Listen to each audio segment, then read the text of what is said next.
Right, okay, thank you so much for coming. So a little bit about me. So I used to work in architecture. I was a part 1 and a part 2. And I went to industry. So I got my degree and diploma. So trust me, I know that bit. So hopefully I can help you out a little bit. Unlike Christina, who's a fabulous architect, I then did architecture for 3 years and I fell into recruitment. No one plans to go in recruitment. But I was like, oh, I don't really want to do architecture for me, but I'd like to do something else. And then I met a friend and he was like, when you be a recruiter, you like talking. And then I said, what is a recruiter? And he said, you get paid to help people get jobs. And I went, people pay for that? Sign me up. However, I learned in that job all the stuff behind the scenes. Suddenly, I went from the applicant who applied for jobs and done all this stuff to seeing behind the scenes, seeing the shortcut, seeing how people get jobs, also seeing the things that get you accidentally ignored, the reasons why people don't get invited to interview, the reasons why people don't get the interviews. And how do you know all this stuff? It was stuff that I never knew. So what I'll do today is I'll give you all the secrets that I know on how to stand out in a crowded market. Now the good news is, you're all here. So that's step 1, because you've come and you could have gone, you could have been in bed, whatever. But you came today, and I appreciate that. And that attitude, if you carry it out, will get you a job. Now, I'm not going to pretend that getting a job is easy. It's like being metaphorically in the boxing ring, and you're going to get punched in the face metaphorically. I got to say that before anyone goes, whoa, what are you on about? But basically, you're competing, aren't you? And so you've got to be out there, you've got to go and find and do all this stuff. You can all do it. It is a little bit about endurance. Okay, so show of hands now so I understand. How many people here are international students that are looking to get jobs in the UK when they graduate? Quite a few. The majority. All right, internationals. I'm going to tailor a little bit of this talk to how to get a job in the UK as well, because I know that can be a stress point. You know, oh my gosh, what do I do with my visa? How do I say myself? Am I at a disadvantage? Am I at an advantage? It's a bit of both. Some pros, some things you just got to accommodate. And when do you graduate, roughly? So you said September. September. Okay, so we got time. So maybe what we can do is I'll talk about a few things that we can include in the portfolio as well. Can I ask, is it architecture and interiors?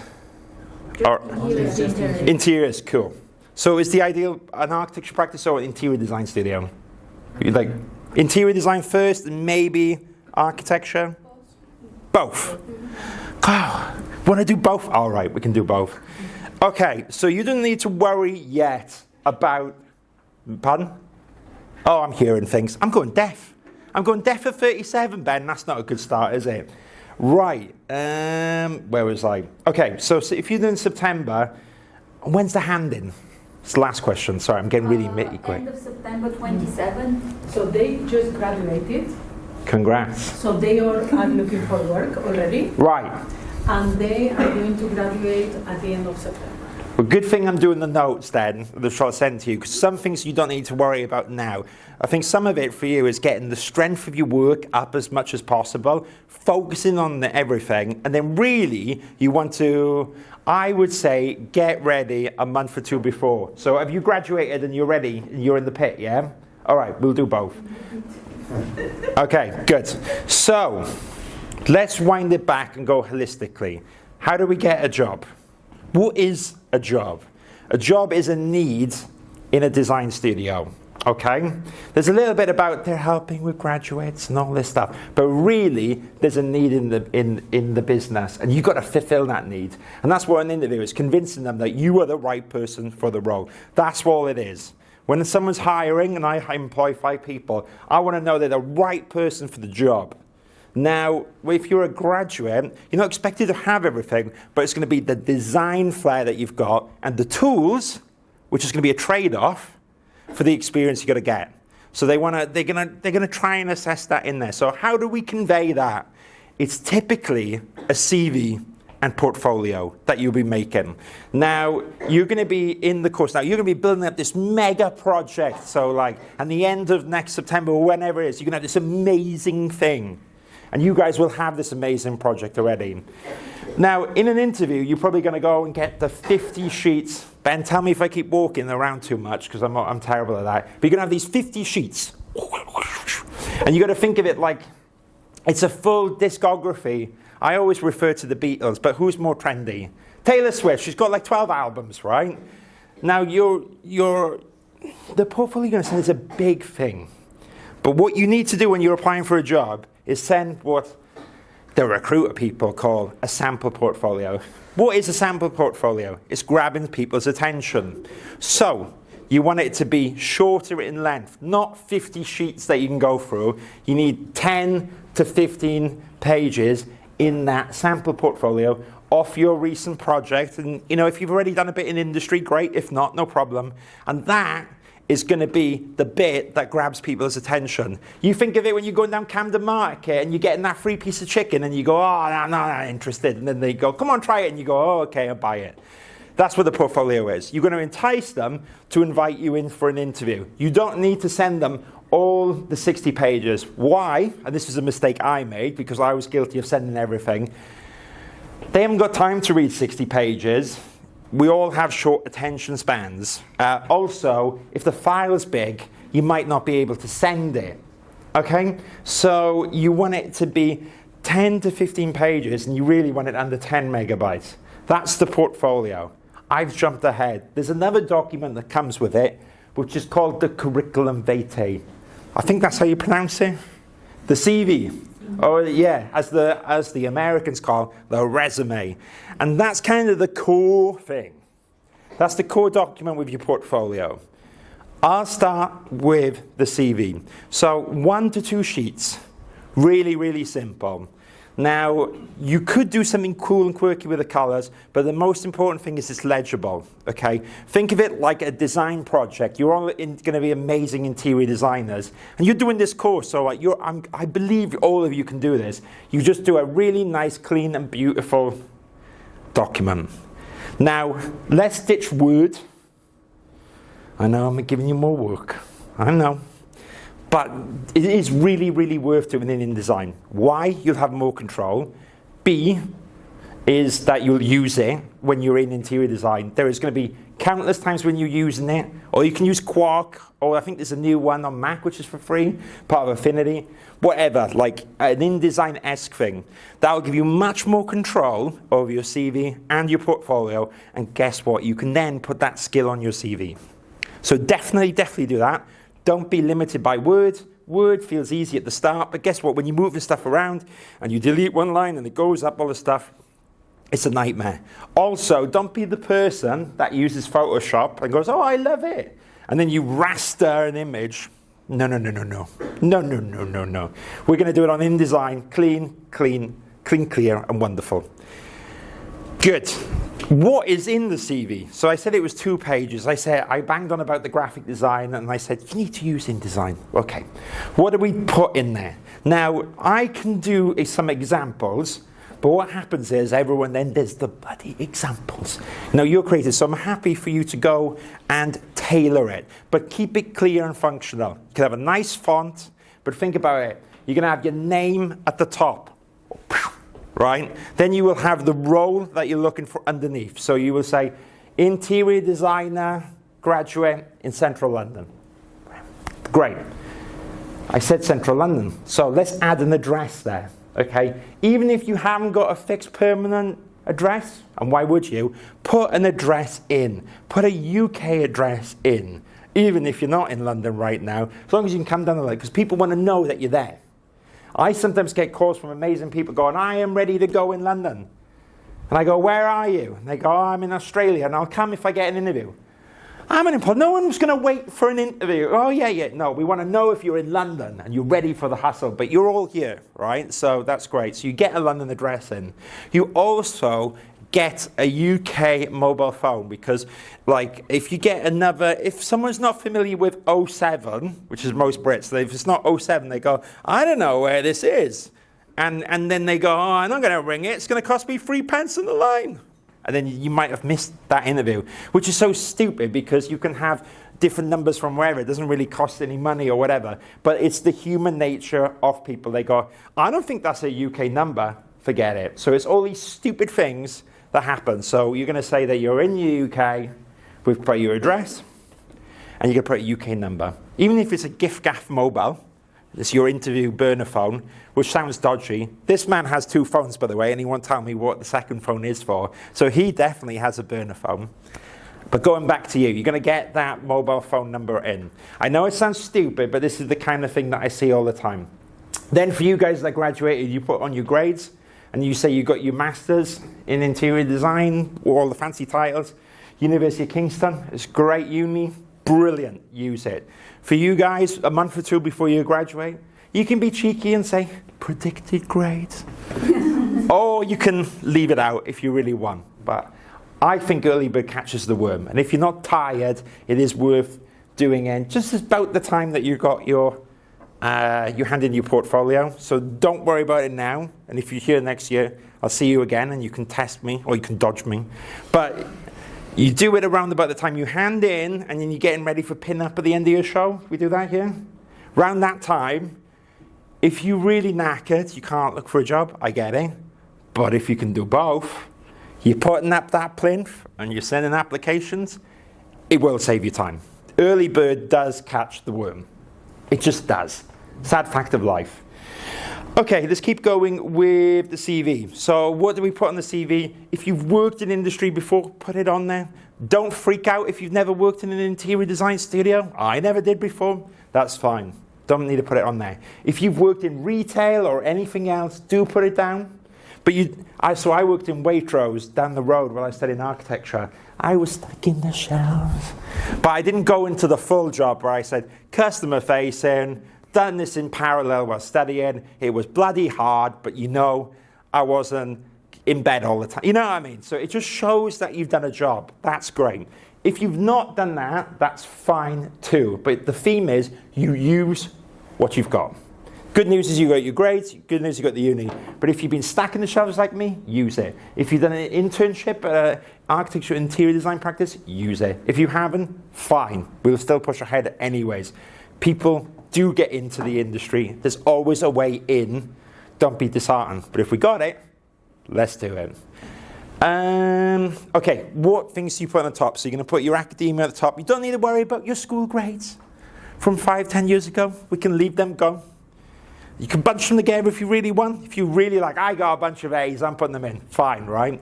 And if you're worried about a grade that you got before, which you don't think represents you, so maybe you had C's, and now you have first, I don't know, like I'm making this, but you got a first now.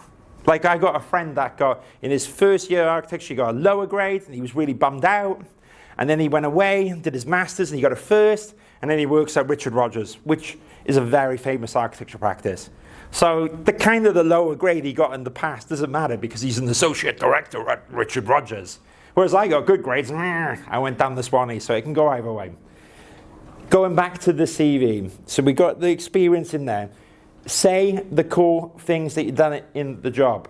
That is what you need to do. Waitrose, customer facing, doing this, doing that. Literal. That's all you need. What other things can you put in a resume? So, software.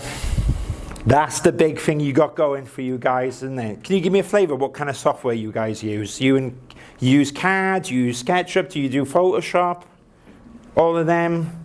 Do you do a bit of 3D modelling? Because you guys are really cool. I've seen the work you do, it's amazing. So someone say Revit, am I hallucinating?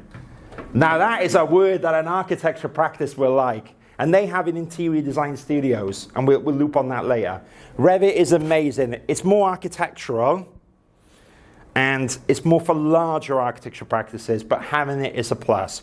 Rhino, 3D Studio Max, Maya. I think Maya I use less now, but those were the really, really big ones. But Rhino and Revit is the architecture favorite. Some interior design studios, so I used to know some really well at Dan Zeeland-Powell. I always used to pronounce it wrong. That seemed very unintellectual of me. I was like, Dan Zeeland-Powell. And it's like, oh, He's zeal and power. But he used to be the opposite. He used to say, now you get all the software and you bash it out of you and we make you learn how to sketch. And I was like, whoa, all right. But he still, when they were interviewing people, say, what 3D module then have you got? What have you done? But you say now you know the Adobe Photo Suite. Say now you've been doing Adobe Photoshop for 5 years. Put down 5 years.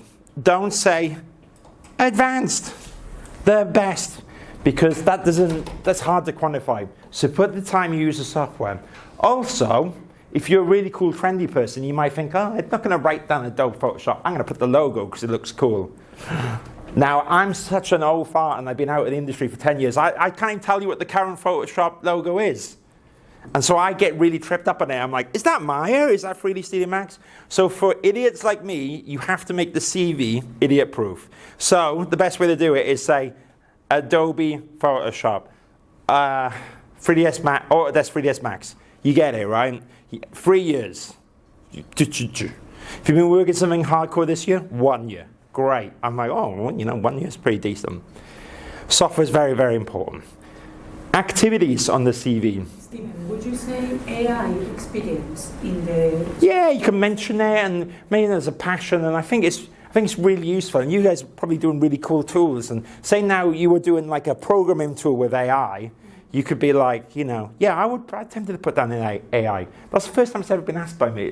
It's interesting, isn't it, that someone is asking that now, do I put AI down?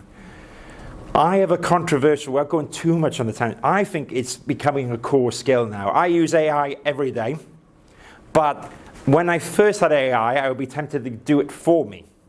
But I treat AI like an assistant, and you should use it to give you first drafts, edits, and all this thing, but you don't use it as the final thing. I've made the mistake. I used to use it for all my first social media products. I go, oh yeah, it's whacking out, it's great. People can kind of tell. It's like now, on the posts I've done, do I use AI to get a bit of ideas? Yeah, but I'm changing half of it all the time. It doesn't quite work, doesn't quite there. It's not really how I feel. But it really helps you doing the starting point. So I would be tempted to put it in, and I do think that interior design studios will use it in some shape or form. That could also be leaded into passions and activities. So I do think it's important to put stuff like that down on the CV. So if you've been, I'm making this up, but like you're in the chess club or whatever, or the social activities, or you got involved in the stuff at Kingston, which was outside what you do, put that in the CV because it shows that you're interested in other stuff. Don't put music. Everyone's into music. Yeah, I know. But like maybe you'd be music production. All right, interesting. That's in rugby club. All right, interesting. Badminton, yoga. Yeah, cool. Whatever. Something that can get a conversation. I've seen people get jobs with the interviewer because they were both fans of rugby clubs. I've also seen that. I know one person that got an interview because in the portfolio there was references to Blade Runner, and then the guy was like, "This looks like Blade Runner. What's your favorite film?" The guy went, "Blade Runner." He went, "You got the job." Okay. Now it might not work out like that all the time, but what you're doing is you're creating opportunities for yourself. So if you can put in any activities you do, it's great. Just more than going home and watching Netflix, which is what I do a lot of the time, but I wouldn't put it on my CV. We have to give that polished version of yourself based on the truth, but if you've done the extracurricular stuff, then do it. Have you got many extracurricular stuff, Christina? Yeah, you know me. I wouldn't fit into pages.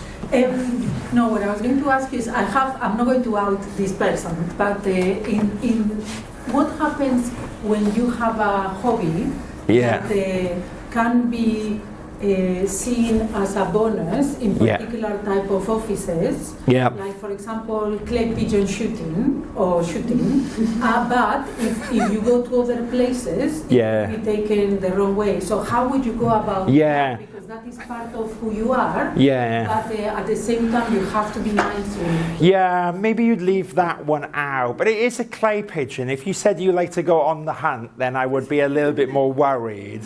So you specify. Yeah, I'd say shooting clay pigeons. But I know what you mean. It's like if you went to like, said you were, you enjoy safari hunts. I don't know how I would feel about that. On one hand, I'm like, oh, kind of cool. And I'm like, oh, killing lovely animals. Yeah, so that is a very good point about raising unconscious biases. And I won't be too technical, but this is the other thing about pictures on CVs. What Christina's talking about is an emotional response to an activity there, and it's probably more risky or not. And pictures are the worst. There's a reason why I got a nice camera now. Ben over there, and this is it, at the event. We went to an event, and I had a little camera. And he went, it's not very good. And then the pictures that came out, every time I looked at them, I went, not very good, and all this stuff. And then, once you get a better camera, whoa, everything looks better. Whoa, and higher stuff. What I'm trying to say is, the way you take a picture, what you show of it, where you are, how you look, people judge everything. Photography is such a judgmental thing. So leave it out. I think let the work speak for itself. Don't put a picture on there because people will just read into it. The only job I think you ever need a picture on there for, maybe, is if you're working on a reception, and maybe if you're in a temporary role and it's like, she seems nice, but other than that, on a role which is you on the desk going, hello, you should be judged on your work, right? You have to remove unconscious biases. And I know we all want the world to be fair and wrap you up in cotton wool ball, but it ain't like that, and people do have prejudices. I don't think people are looking at that, but people have got biases in there. They go, oh, not sure. Oh, it's weird. So leave it out. That's really the CVs. So I'm going to talk a bit about portfolios, and then I'm going to talk about jobs. Do you want to have a quick a question about CVs? Yeah, go for it. What happens when you did a different career and you want to get into interiors? How would you feel about the CV? How to go from a different career into interiors? Is that what you did? What did you do before? Film. Did you? Amazing. It's very creative. There's a reason you do. I would lean into it. So I give the waitress example. I would talk about all the stuff you've done on film. Just be conscious that the person that's reading it doesn't know much about the film industry, but will know the glamour, this and that. So you have to just try and translate what you did, which is great, to that. So if you had a degree in film, you put it down there. If you've done part of the film sets and all this stuff, you put it down there. And you kind of, like as if you're explaining it to someone in interior design who's never done it. That is a really nice thing. So on one hand, you're kind of doing it again, but you should embrace that stuff you've got. So I would really lean into it hard. But with your title at the top, so I would say, recent interior design graduate with extensive background in the film industry. So you're saying, this is what I want, and this is what I've got before. And that's kind of like what you should have for doing, because you've kind of you studied twice now, right? So, because then you guys might think, oh my gosh, I don't have that. Yeah, but don't worry, you didn't have to do it twice. But you did it twice, so you should go, great. Because it's like me with the business. So really, I help people get jobs, but I lean on my background in architecture and working with interior designers to bring credibility to it. You might not listen as much if I didn't work in the industry or if I didn't do recruitment. Not that you're all mean, you seem really nice, but it helps that I've done it because I've been there where you've got. And with yourself, you've made a choice to go into it, and that's equally amazing. So it's really, really good. Any other quick questions on CVs? We can talk about portfolios. Hello. So are the InDesign CVs ATS friendly? Oh, ATS friendly. This is one that the AI brought up, and I ignored it, Christine. It's a really good question that everyone goes, oh my God, what about the ATS? What about the ATS? So we use an application tracking system. That's what it means. Ben, and I'm going to pick on Ben in a nice way here, because Ben works in recruitment than me. Does it matter if a CV is optimized for a bullhorn system or whatever to us? What do you mean? Sorry, say again? Do people need to worry when they design their CV to make it recruit CRM and bullhorn friendly? Never really had to think about that, to be honest. Exactly. Do we care? If a candidate's good, do we bother? No, we don't care. So I don't. Ben's was basically like, I don't know what you mean. I never thought about it, and I went. It's basically fear mongering because I see people online going, "You need to make it ready for an application tracking system," and that almost I hate it because it like. To make it ready, you almost go into a Word document, which is there because that's the perfect version for the system to pick it up. But Is it usually a Word document? people worry that this tracking system won't pick up the CV and therefore they won't get a job, which is kind of rubbish, isn't it? So, yeah, I can't do my Trump impression, but if that, I'd be like, fake news, don't do that. Yeah, don't worry about the ATS. So, yeah. Don't worry about it. It's a really good question. Don't worry. Make that CV better. What I'd rather you do is you make the beautiful InDesign legible so that me and Christina or a random person could read it really clearly. Actually, this is a really good point. Contrast between the words. Important. One thing you were saying about cleanness and everything in terms of the layout. How do you feel about color backgrounds and things like that? Yeah, in theory, I don't mind them. Where it goes wrong is how much grading you do. So, like for example, Ben and me do this with job ads where Ben's got grading in the back, and if there's not much gradient there, then you kind of can't see the image. But then if it's too powerful, then you don't see the text. Yeah. So what I would say is, because you might go, it looks great on my phone, but what does the interviewer's phone look like? Are they printing them out? Because you still have some old fogies like me that like to print some stuff out. And then maybe the printer in the office has got grayscale, and then the green and the black doesn't read. So I think you need to test it a little bit. Again, if in doubt, clean and minimal on the CV is quite nice, and then on the portfolio, let it work for themselves. So I quite sometimes like something in the background, but it's risky. Does it work? Because really, it's about, can people read it? That's number one. Maybe we talk about quickly is the portfolio. So I said at the start, don't whirl in the master project you've done. Keep it down to 10 to 20 sheets. Probably start with your most recent project first, guys, the one you've got, okay? And then you want to flaunt that. That's your baby, innit? That's the one you worked really hard for. So you can get that out there. Now, put your most recent work at the front. Now, what you really want in a sample portfolio is you want variety. You want to show different things. There's no point having 5 sheets of a plan. You know, whoa, it's flower 1, 2, 3, 4, 5. I think the purpose of a sample portfolio is to grab people's attention on the project to then invite you in. And then you can explain if the circulation works or anything. That's probably a bit architectural, but you know what I mean? It's like showing every facet, every mood board of the interior design project. No, you want to do one interior mood board, one 3D model, one this, one that. Variety. They can show more detail when you're in the interview. The goal here is to grab people's attention, so variety. Think if you're repeating something, you probably don't need it there. And you want to, it's better to keep people keen and then invite you for an interview, then you exhaust them. All killer, no filler. That's the email you send online. What size should this be? Oh, there's so many things with it, but I want to talk about the digital portfolio, right? Don't use a website. I know websites are nice, but, and you know, very divisive points about this. But we don't know if people are going to click the website to look at all your projects. So focus on the portfolio. And then if you are someone that enjoys web design, and that could be an activity, you know, one of your hobbies. It was one of mine, and it helped me because I built my website's business's website. I would never do it again, though. That's how you know someone's done it a lot. I do mine as well. Correct. Never again. But that's a good one, because in life you need websites. Think of it as an extra.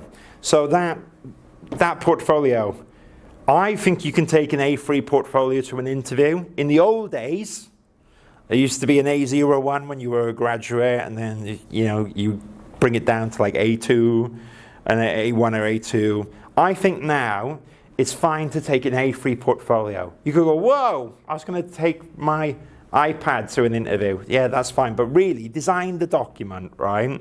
And then think about you're going to print out, when you go in the interview, something in A3. It doesn't need to be a massive portfolio, but I think A3 is a nice size. And then you just have the key things in an interview there. And then you take a tablet, if you want, with more stuff on it. I jumped ahead to the interview, and I will go on that. But on the portfolio, key thing is not repeating yourself. 10 to 15 sheets, 10 to 15 megabytes, you make it clear, okay? And you don't need, also what's important in a portfolio, you annotate the process, that's the other thing. So it's not just a mood board where you say, I like this. It's also a mood board that I did for XYZ modeled in Photoshop. This is a 3D axonometric that I've made using SketchUp. And I brought it into 3D Studio Max. Oh, I'm making this up. You wouldn't do that. But then, yeah, then you go, and then I Photoshopped it at the end. Because you show the process, and you show what you've done. And don't worry, if I'm throwing a lot at you, you go, oh gosh. That's why I get the notes, and I'll send it all to you. But you will be fed up with my voice at the end. You'll be like, what's that Welshman said? But really, it's about instilling this down, labeling it, annotating it, and explaining the process. I touched upon it in the interview. In the interview, you'll have more. You print out the portfolio. And if I would, I know it's tempting to go, just do digital. But you don't need to spend hundreds of pounds on it. You just do an A3 print. You go to like Hobbs Reprographics or whatever. Just get a nice, clear, ring-bound thing. That is fine. If you want to spend £100, £200 and go into the model shop and get a portfolio, great. I didn't. It was fine. But I think that's okay with a tablet in 2026. Why do I like, in an interview, analog and digital? I'll tell you why. I prefer digital in an interview, but do I know the interviewer well? They might be in a room where you get glare.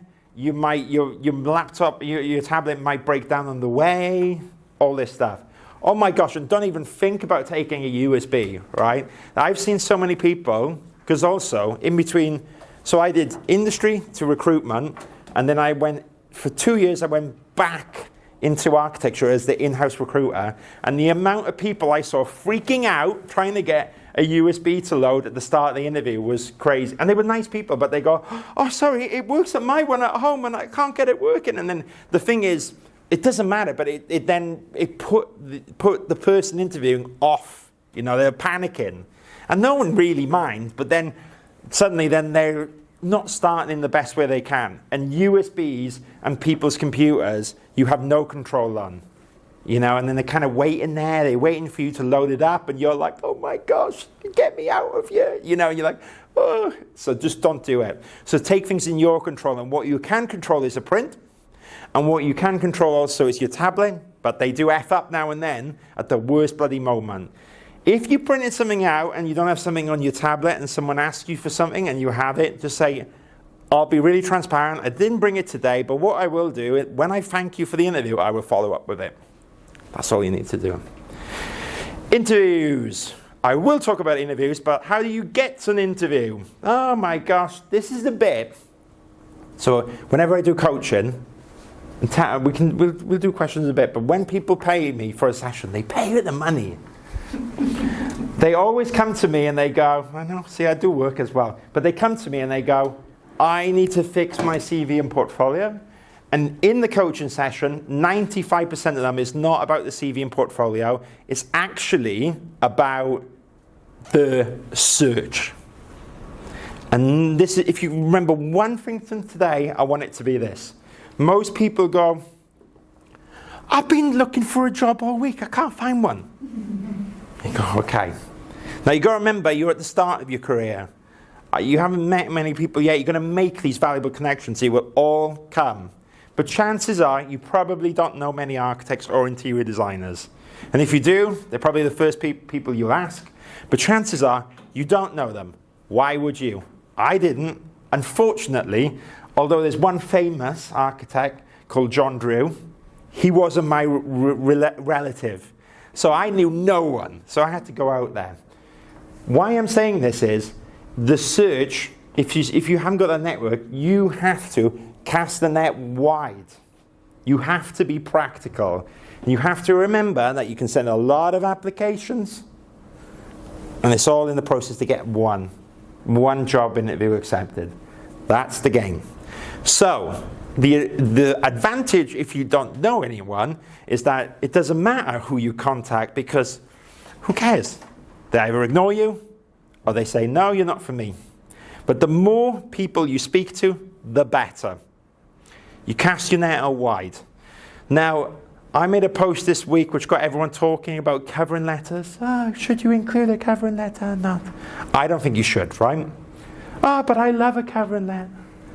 Yeah, I know you love a covering letter written to you, but they take half an hour to write. And then I could be doing one covering letter, one covering letter, one covering letter. And you go, oh my gosh, I've been looking for a job all day. I go, great, how many CVs do you send? You go, oh, really busy. I go, yeah, come on. You go, oh, I did send 4. Oh my God, man, 4 rookie numbers. I had a friend that helped me on this because I sent 1 or 2 CVs in a day. And my friend was like, 2 CVs? I sent 100 today. And this was when I was part 1, and I went, 100? I went. And then I went, oh, he must be spamming them out. Terrible. Ugh. That's not very cool. But that was me being defensive. And actually, it taught me a valuable lesson. Because I was like, well, I can either bitch and moan that my 4 are the best things since sliced bread, or I can learn from him, because he had 3 or 4 interviews and I had 0. So I went, sod this, I'm just going to sit down and I'm going to send my CV out. And that's what I did. But I didn't spam everyone with dear sir and madam. I customized it just enough in the email, but without spending hemorrhaging time on that covering letter. And guess what? If they wrote back to me and said, I want a covering letter, then great, you do one. Fine, you've requested it. But it is much better to spend time on the CV, the portfolio, and customizing the email that you send. So for example, that's all you got to do is have a rule that you change the first line in the email. So you look on the company's website. So if it was my architecture practice, and my name's Stephen Drew, you'd go have a look at Stephen Drew Studios. You go, oh, right, okay. And that's the other thing. Even you go, oh, I'm not sure. Send it out to Stephen Drew Interior Design, because worst case, you're going to get an interview. Worst case, you get ignored. Best case, you get an interview. I'm not really sure of them. And then you go meet them and they're great. So it's always worth sending anyways. But you would go on the website and then you look and then you go, if it's a career page, you apply. If not, you still apply. You send it to the email you can find. If you can find my email, great. If you can't, you send it to the info@Steve Drew Studios. But you make sure you address it to Dear Stephen and the team. Why? That feels more personal. What's the point of a covering letter? A personal message. What's annoying about covering letters? They take ages. So just customize that.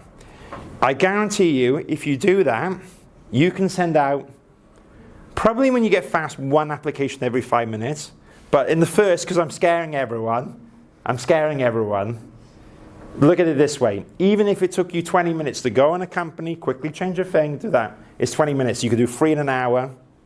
And if you sit down 7 hours in a day, because that's what you're getting into when you come work with someone with me, going to pay you for the time. 7 times 3, 21, isn't it? 21. That's right, that's 21. That's better than the person that's done 4 in a day, right? You do that 5 times in the week. We've got 100 applications. So we've gone from me panicking, doing 1 or 2 a day, 5 to 10 a week. Oh, I'm so busy. To 100. And then when you get more confident, you go quicker. The other thing is, where do you find these interior design jobs? You could be looking on, well, you tell me before I say.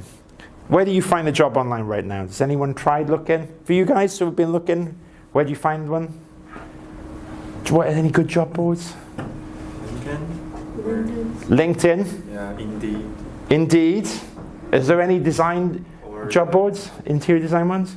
Or the company website. That's the one we like, right? Good. Most people say design.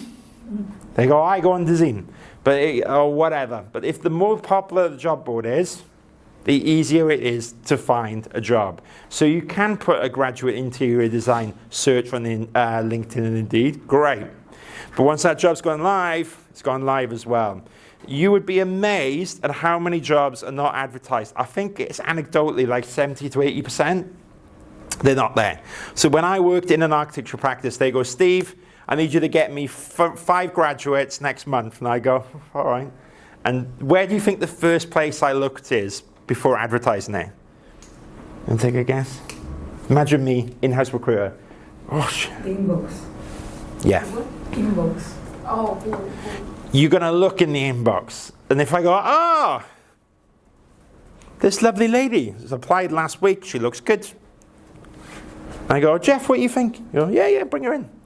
Boom. You've skipped the queue. You've just you turned the obstacle again. You've gone in for another, because people will go, I can pay the job board £300, but let's see what Julie's like first. She looks pretty good. Why do people wouldn't want to do it? It's a lot of work. So if you send something, you create the opportunity for yourself. It's like fishing. It might take a few days, but then you hear back. It might take a week, might take a month. That's how you get a job. It's all about numbers. Where you find studios, search Google, interior design studios. Also, because you guys are trendy, and I need to pick your brain on this, Christina. What's the magazine for interior design? It's like Home and Garden. Yeah, but those ones I don't think they would be having graduates. Maybe the BIID. The Institute of Interior Designers has a BIID. recruitment page. BIID. Yeah. and she's picking after you few weeks later. Yeah. Oh, wow. Direct them down. Let's ask them about that. Like, where's the list? So the RIBA has a list of companies from A to Z. And you can still do that, because top tip, there are interior design studios in architecture practices. So we recruit with Shepherd Robson. Ben's going to be annoyed I said that, but I reveal the secret. They have an interior design team. So EPR is where I went back in the house, and they have a hotels team that does interior design. A lot of the hotel architectural studios are getting recruiting for interiors. I was going to ask you, Stephen, so if I apply to your company this week, yes, and I do not hear, should I apply to your company ever again, or next month, or how can I? So can really I good apply question. multiple times to the same company? Absolutely. Just have to think about how we do it. If you apply with the same thing the week after, it's like, oh, hey, what I would do is I would send the email, and I would touch base in a week or two. How can you keep order of this? Have a quick Excel sheet and go, Steve Drew Studios, applied on this date, you haven't had anything back. And then you can do an update. Also, if you change the CV and portfolio, that's a really nice sneaky way to do an update and go, hey, just to let you know, I've updated my CV and portfolio to reflect a few new things that I've got. Here it is. That is a sneaky nudge. You know, if you got them Duolingo and all this stuff, streaks, like, touching each other. You need to kind of give people the moment to breathe, but you need to just kind of let them know. So absolutely I would loop back. But you also got to give people a minute. If you just sent the CV and then you ring in straight after, you could ring to say, hey, just checking if you got it. But I would save that call for a week later and then go, hey, I sent my CV last Monday. Can I just check you got it? Oh, great. I love what you do. I know you're busy. But, if you need anything, let me know. Now, that's easy for me to say, but when I was doing it, I was probably like, hello, I sent, and you're going to be nervous, and it's fine. But remember, you're doing them a favor. What gets annoying is if you rang every 10 minutes going, hey, have you looked at my CV yet? Be like, oh my God, this guy got to give me a minute. But, it's good to touch base. If you have a quick Excel sheet, I think that will really, really help. Yes, hi. Would you recommend calling in the first try before you send anything? No. Yeah. I think it's good for them to see something and for you, the call, to point it to the document. But I quite like if someone's got a bit of initiative and they go, hey, I was thinking of applying, but I've just seen people go, like, for instance, someone's gone to me like, hey, I'm thinking of looking, and I've gone, I'm not really looking right now, thank you very much. But you can send your stuff through, and then they do. And then I'm like, oh, wow, okay. But other times, like, you could be shut down, go, no, we're not looking. Or the receptionist goes, yeah, we're not looking. But then if you send in this amazing portfolio to a director and they go, wow, we weren't really looking, but she's really good. So I think it's okay, but I would be tempted to send it in and then call a week after. But you can experiment. That's the thing. The other thing, people go like, what advice is Steve doing? This is just my version. And the real version that is the correct way is the way that gets you the job. You know? Because you could go, Steve, you said all this crap, and then I sent one application and I got the job. And do you know where I go? Good for you. But that didn't happen to me. In 2009, I had to send 400 applications because it was a global economic crisis. But when I sent 400 applications, I got 5 interviews. And that was during a bad time. Christina's there with me. It was like the one before the pandemic. It was like, oh my God, there's no jobs. Because there was a global economic crash. There was nothing. Everyone was like, there's no jobs. But there was, you just had to go more volume. Now's actually a good time. I think it's fine. Now things have changed since Christmas. Yeah, it's much better. It's fine there. But opportunities won't come to you. You've got to go to them. And you have to send more volume. And if you guys, how's the search been for the graduates? Has it been all right or difficult? Yeah. Difficult. Yeah. On the scale of 0 to 10, how difficult? Hard, yeah. Yeah. Yeah. And some of the companies just don't. Don't reply. They ghost you. It's like dating, isn't it? Nah. But do you, for example, think, so for example, the last time I applied for a job, I literally moved from West London to kind of Camden area. And I was so fed up of commuting that I drew a circle of half an hour walk around my house. And I applied to all the studios that they were within half an hour circle around my house. This was my... That's him. That's the level. Yeah. No more fame. No, you are fabulous. I will let you do that. I thought, okay, if I get to work, imagine I'm in the studio at 11 at night, at least I know that in half an hour I'm going to be at home and I can make a quick dinner and just go to sleep. Yeah. I was so fed up of being like free. So that was how I did it. But it meant that I had to focus, and I literally, as you say, applied to every studio that was within half an hour. Yeah. So, Google. Yeah, great. I think what worked to my advantage is what you were saying, that once you see the address and the company can see how close you are and everything, suddenly it's kind of like you start building that kind of relationship because they can see you, they can see how far you are and everything. Yeah. I imagine that there are many other strategies. Whatever way works, isn't it? And that's what you went in at that point in time, and you use the map. And I like using the map because if it's hard for you to find a company, it's probably hard for other people to find a company. And most people give up when things get hard. Or the other thing that we do as human beings is we go, there's no job posted, they're probably not looking, I won't bother them. And Ben's heard me say this a few times, but it's because when we grow up, what does our parents say about interrupting people? Is it nice or is it rude? What is it? Rude. It's rude, isn't it? And you go, oh, I don't want to bother them. They're professionals. They're interior designers. I'm just a graduate. Whew, I can't message them. And we go, nah, better not. And so we wait for jobs to go online because that's permission. We go, it's all right, my parents, they put a job up. But then everyone does it then. So you have to be a bit rude. It's not rude, but when you feel like it's rude, a little bit rude, it's okay.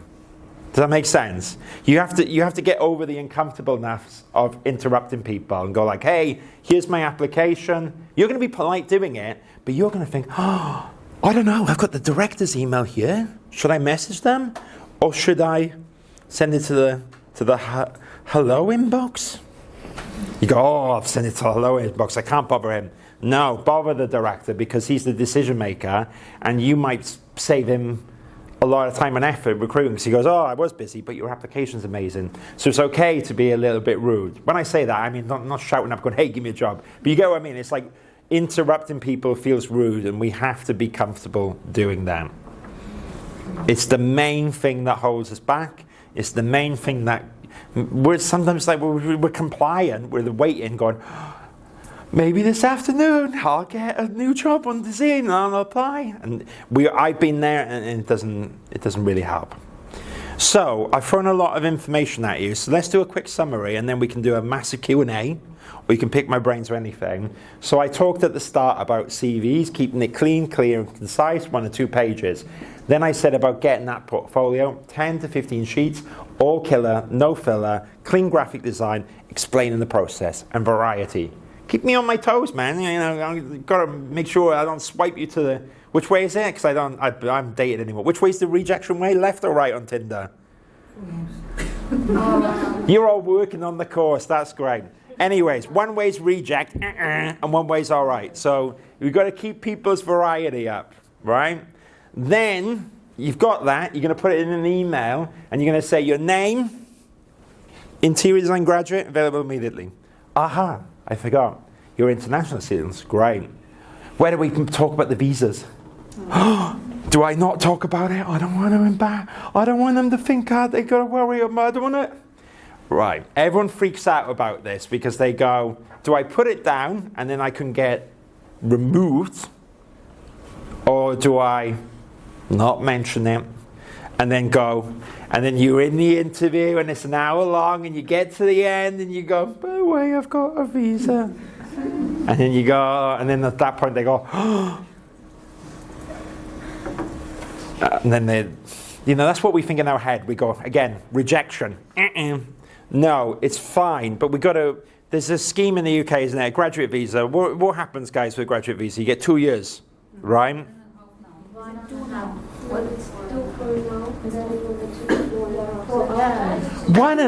What is wrong with this country? Right, but for when you graduate, yeah, a lot of things. I'm going off to Brazil with my partner, I tell you. Right, well, we're stuck here. I think it's 2 for right now, okay? But you got 2 years, and the employer doesn't need to do anything for 2 years. So that's why it's also in your CVs, it is good to say that you have a graduate visa and say graduate visa 2 years, and it expires in 2 years' time, whatever. Right? You have to remind the employer that with the graduate visa, they don't have to pay for sponsorship. They don't have to pay for any of this stuff. They basically hire you and forget about the problem for 2 years. That is the key thing. So you say graduate visa, 2 years sponsorship, nothing needed. Why? You brought up the objection, you brought up the thorny issue, and you said you don't have to worry about it for 2 years. I might not even be here then. Or, by then, you'll have built the trust, they love you, and they go, we can't let go of John, we're going to have to sponsor him. But then because they were emotionally invested in you, then they're more likely to do it. What's the idea of paying £8,000 to a stranger? Not very exciting. What's the idea about paying £8,000 to someone that's been with you 2 years and you can't lose because they're so good in the business? Something that you deal with. Okay, so it's like me. I'm 5 people. I don't know how to sponsor people. If someone says, I've got sponsorship and it requires proper one, that's something for a bigger company. But with the graduate visa, you don't need it. I think if you've used the graduate visa before, you have to apply for other sponsorship. I'm not going to lie, that is harder. It's not impossible, but typically when it goes past the 2-year graduate visa, always remember that the bigger companies, especially more international companies, are quite used to it, and it's no problem.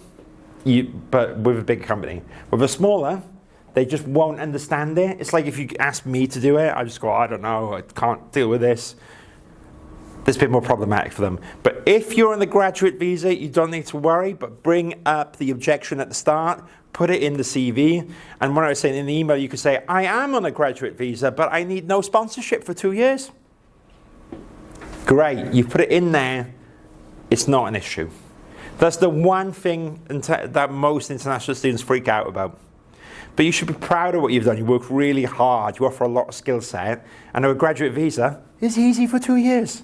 So don't worry about it. Don't in your head go, oh, I'm a graduate international student, I'm not sure. The rude thing. Now, you are an international, you've made the effort to come here, learn, you've got your grades, it's amazing, and you don't need sponsorship for 2 years. So your international students are very, very, very employable. But human beings panic. Go, oh, I don't know what I'm doing. So, but you're going to say, no. Don't need to panic. 2 years. I'm all yours. We'll worry about that tomorrow. Yeah. Oh, yeah. That's good. And that's how human beings are, isn't they? That's how I would be. I go, don't need to worry about it later. Does that make sense? Hopefully I've debunked that, because most people panic and freak out, and then it gets brought up like a confession at the end of the interview, and the interview's been fabulous, and then they go, oh gosh. That's it. So, should we do a Q&A? It can be no questions, it can be any questions, there's no stupid questions. Are we okay for time though, guys? Yeah. Yeah? Has anyone got any random questions? Nothing silly, I promise. Anything at all? Oh, sorry, hello.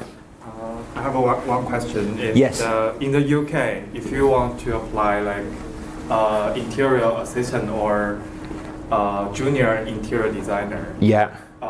What do employer usually value most? Is like planning skills, or the rendering skills, or the technical skills?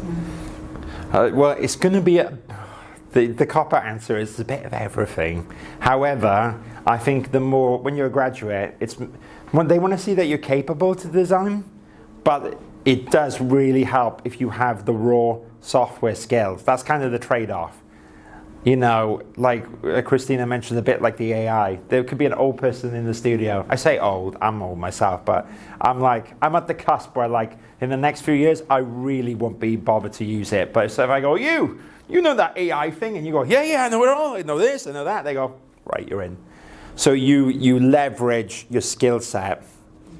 But of course, it helps if you can design this. People want both, don't they? They want you to do the software, but they also want you to be able to be smart. I think that's the general gist. Does that help? Yeah, but how to put the priorities of the skills you are? The truth is, one company might have more of a preciousness on design. There's no one answer. It's like, I say that as in, don't worry too much about it. Showcase your software skills, and then when you're in the interview, you can win them over. Because you're bright. It's an intelligent question, but it's like, how long's a piece of string? This is just my theory on how to get a job. It's like, if you do 1 page more than I said in the portfolio, or 1 page less, probably doesn't matter. But everyone goes, Steve, how many pages? And I'm like, And so I wake up some days and I go, 12, 15, whatever. Point is, whatever works. But I think having the software is a really unfair advantage. I remember I went for an interview 12 years ago, and they were like, oh, you know MicroStation? Oh, that's really good. Do you know this, like, you know 3ds Max as well? Yeah, Jeff's just about to start it up. Do you know a bit of that? And I was like, yeah, I did all my project on it. And he went, oh, very interesting. That's employable. So I can't assign one way or the other, but software's like the bit in between the gap of your experience for The now. tip of how to describe in the portfolio which programs you have used, I think, is really good, because as you are telling the story in the portfolio, they can see which programs you have used, so almost like you are presenting to them your skills, and I think that's a really good tip, because it will give them the possibility of actually not only reading it, but visually seeing the fruit of your work. And I think that would be a really good way of presenting it, so that somebody can actually appreciate it. I think so. Yeah. It's good though. Yeah, sorry, you had a question. Yes, so everyone's heard about the September and January surges of jobs. Because we graduate late September, Yeah. ideally we want to kind of do it so that we have a job lined up by the time we graduate. How before the September? Yeah, good, because I know, like, do I start applying now kind of thing? Yeah, because you don't want to like waste too much time. Maybe it's better to condense it into 1 month before, or maybe like start soon. Yeah, really good question. I'd say really you want to, the way I would do it is the moment you graduate, I would apply, like, oh, and you get in your end of year show. And so for these guys, it's like, people say, oh, it'd be more jobs mid-year. No, apply now. There are jobs. They're just, and so, but with yourself, that's a really good point, because if you're too early it's almost annoying for the employer. Like, say now you impress me, and you're like, I'm looking for a job in 5 months. I'm like, that's a bloody eternity, man. Like, I'm like, I don't know if I'll have a business then or I'll be great. So I think, like, if you're a graduate, you kind of need to be ready to go. So I would be sending out CVs a month before you can start. And you'll find as a graduate, people go, great, can you start next Tuesday? And you're like, oh. But it helps if you can be immediate, because it's really valuable. You know, behind the scenes in recruitment, sometimes they go, oh, it's a really good part 2. It's in a month. And I go, another really good part 2 that can start next week. Which one do you think they go with sometimes? The one that can start next week. I think a month is fine, because you've got to send your application, then you're going to go for interviews, and then so that's fine. But 2-3 months, when you're a graduate, is too long. When you're like a senior associate in the future, you'll have a longer notice period, but right now, it's fine. That makes sense.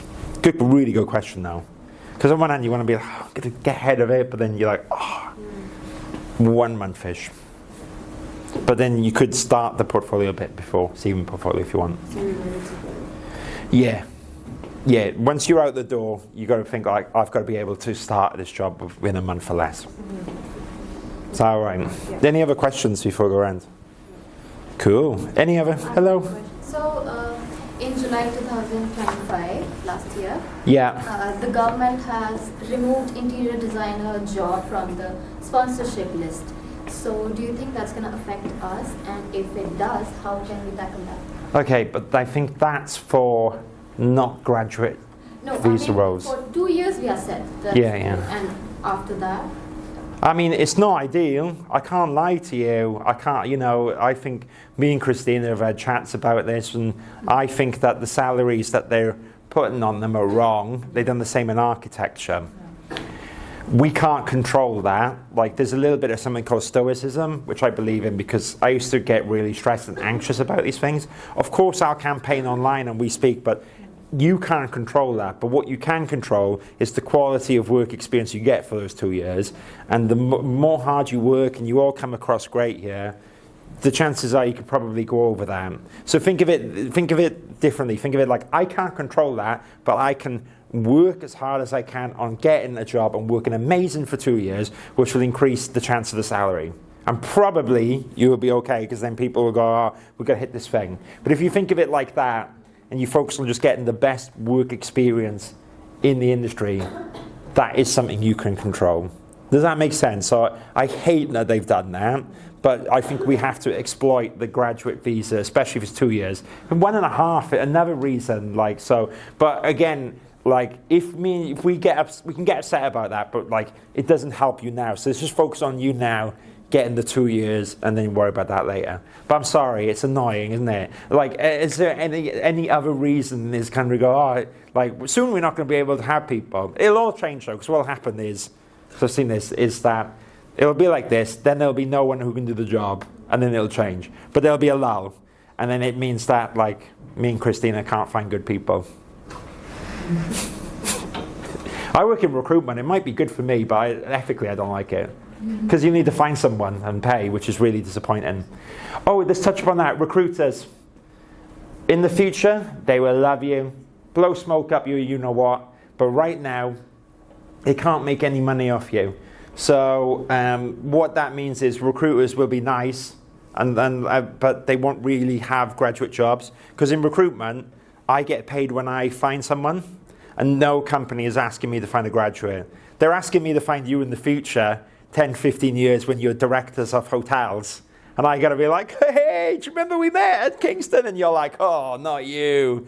But right now, the reason I do all this stuff is because I've been there and I want to give you the advice and help you, and I enjoy it. But that's why you have to be your own recruiter now.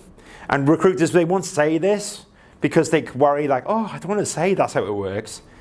But then I think that's worse, because then you're ringing up a recruiter, they say nothing now, and they're kind of leading you along. So just think that recruiters cannot help you for many years. Very rarely. I've heard that there's once or twice, basically maybe a big company that's making loads of money and they're lazy will ask me to look for a graduate role. But Ben, how many times have we had a graduate role? I can't ever remember it, to be honest. Ben's never done it. I've done it once in 10 years. But when I was in-house, I would do it all the time. And they were like, if I couldn't find a graduate when I worked there in-house as their recruiter, I was out on my own because it was easier. Because, it's a nice way I would find really good people like yourself. And I would kind of exploit situations like this. I go, I'll find who made a good impression? Someone chatting here, film background graduate. You kind of have these things. So don't waste your time on a recruiter yet. But if you want free advice, then come and join me in the lunchtime on Friday. And then I can go and look at your portfolio.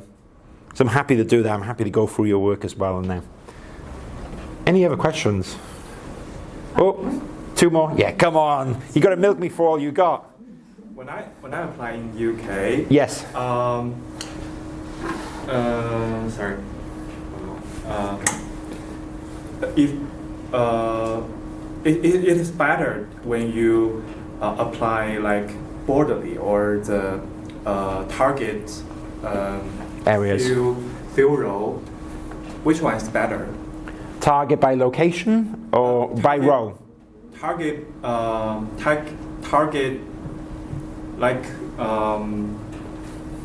with your strong application for the target role.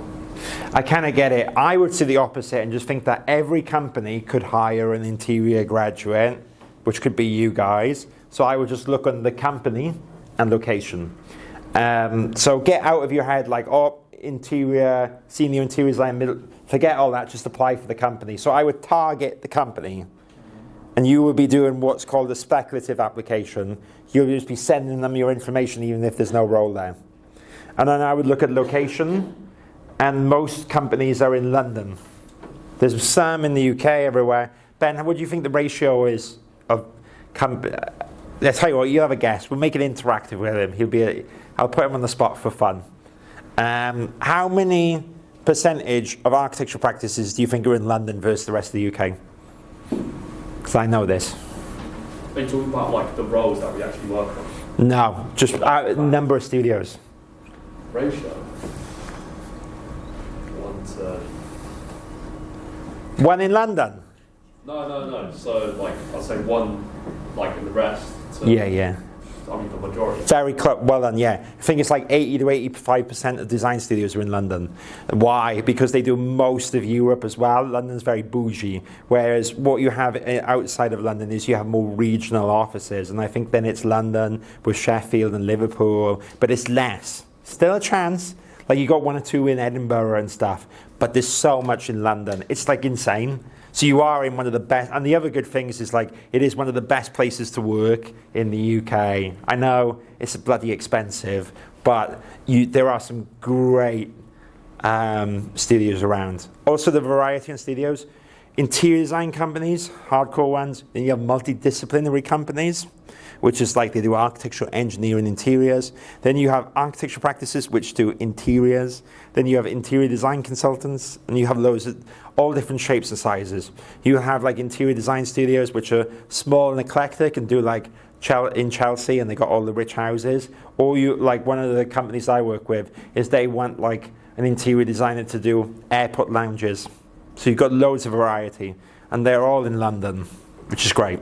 Does that make sense? So I'm feeling if you hammer London, oh my God, you will get something. Any other questions? Hello. Hey. What films did you work on? Nothing big, just short films. Okay, cool. So networking events. Yes. I've been to a few and I always feel super weird. I know, it's horrible.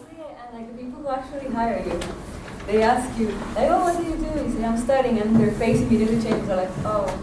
So how do you approach it? Yeah, really good question. Well, I think it's an amazing skill you're doing. I mean, the truth is that it might seem easy me doing these now, but 5 years ago, I remember the first talk I ever gave, there was 2 people in the audience, and then I was joking. I was like, I need an emergency beer before doing it because I am bricking myself. And networking feels like that. It actually feels I don't know, because Christine's really good. She goes to a lot of events as well. Sometimes we bump into each other, but they almost feel initially a bit cringy, right? But that's because in our head we kind of think of, okay, let me do a quick one, right?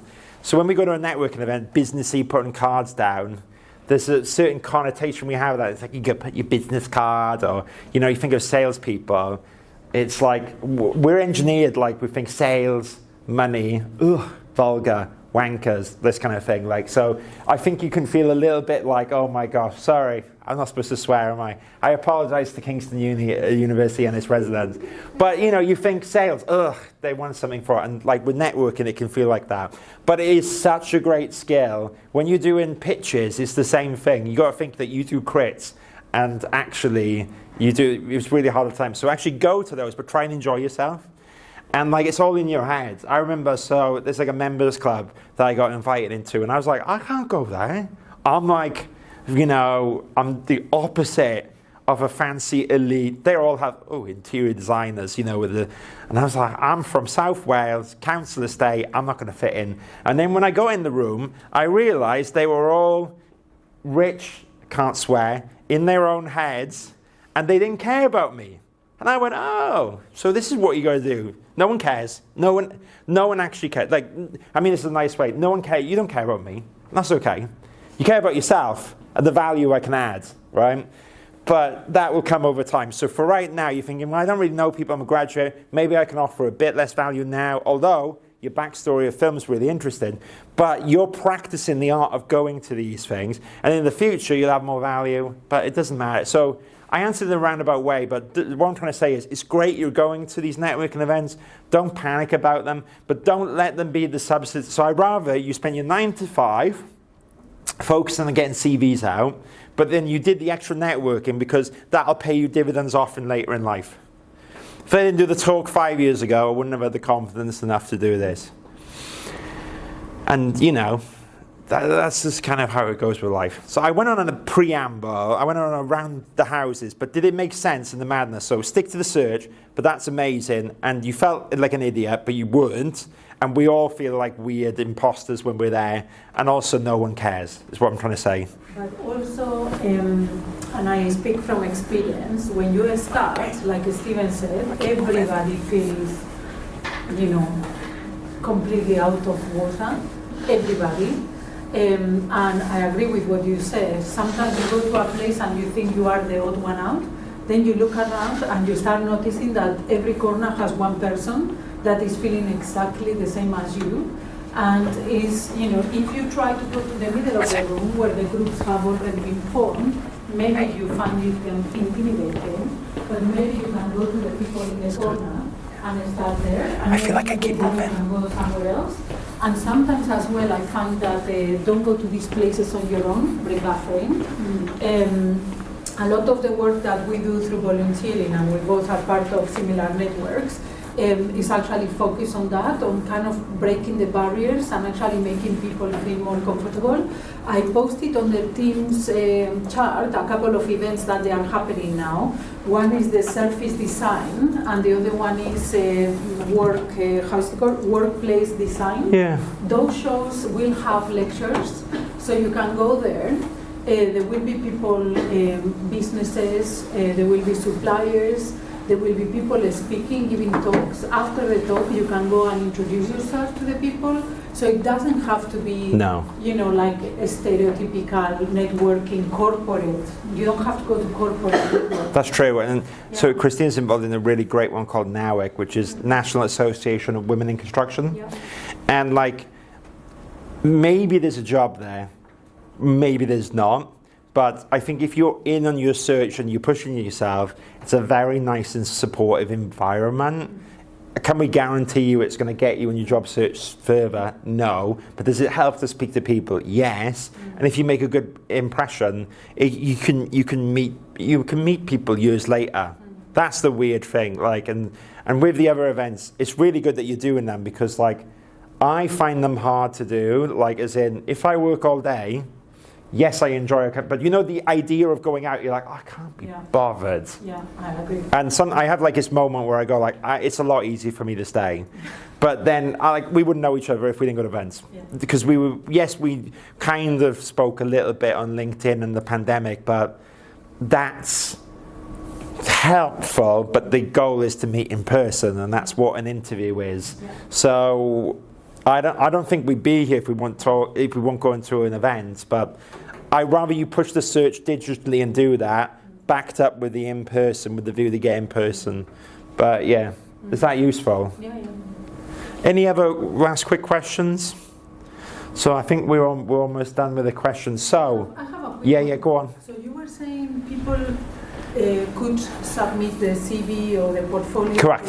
to a director or something. How about LinkedIn? Could they, for example, find somebody in LinkedIn that works in that company? Yes. And approach them so that it's less intimidating? I think it's a great idea. Maybe do both, as in, because, like, for example, sometimes I reply to LinkedIn messages. Sometimes, if I get 10 in a day, I might genuinely miss it. Yeah. Or so I think to do both. Like, or you could do like a loop that you could apply to the main website, and then you could connect with someone on LinkedIn, and if they connect you back, go, "Hi John, I've just applied to the main inbox to work with you, but in case it's easier, I'm attaching it here at the same time." That's really friendly, but if they don't reply, then it's not the end of the world. So I like doing both. But absolutely, I mean, LinkedIn is a very powerful platform, and if you haven't got a LinkedIn account, then now is probably a time. Truthfully, when you're in uni, you kind of don't need a LinkedIn account, but it's handy. But when you're becoming into looking for a job, it borders into like you're at a disadvantage now if you're not on LinkedIn. And it's kind of like, I mean, put it this way, I mean, I pay LinkedIn an extortionate amount of money, and I do that because that's where all the professionals are. So we pay for LinkedIn jobs, everything, and they charge me an arm and a leg, but I wouldn't do it if it didn't work.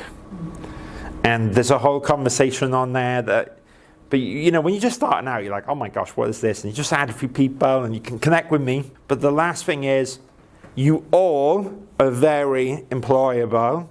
You're all here today, which says a lot, and you all can do it. We just have to do it. And for those guys that have said it was like 9 out of 10 hard, I know, but I promise you, if you look at what I've done today, you will get a job faster. It will just get your cogs going, and you will get there. So you should be all proud. I know it's hard, but the last thing I'll say is it's incredibly hard studying architecture and interior design, and you're surrounded by intelligent people. So sometimes you can be like, oh, I'm not sure. But you all have to remember that you're off a standard, but that standard is excellent, and you all can get a job. So feel positive about it. Anyways, thank you guys, really appreciate it. Thank you. Thanks for coming. Woo! Is that all right? Have I passed the test? Thank you.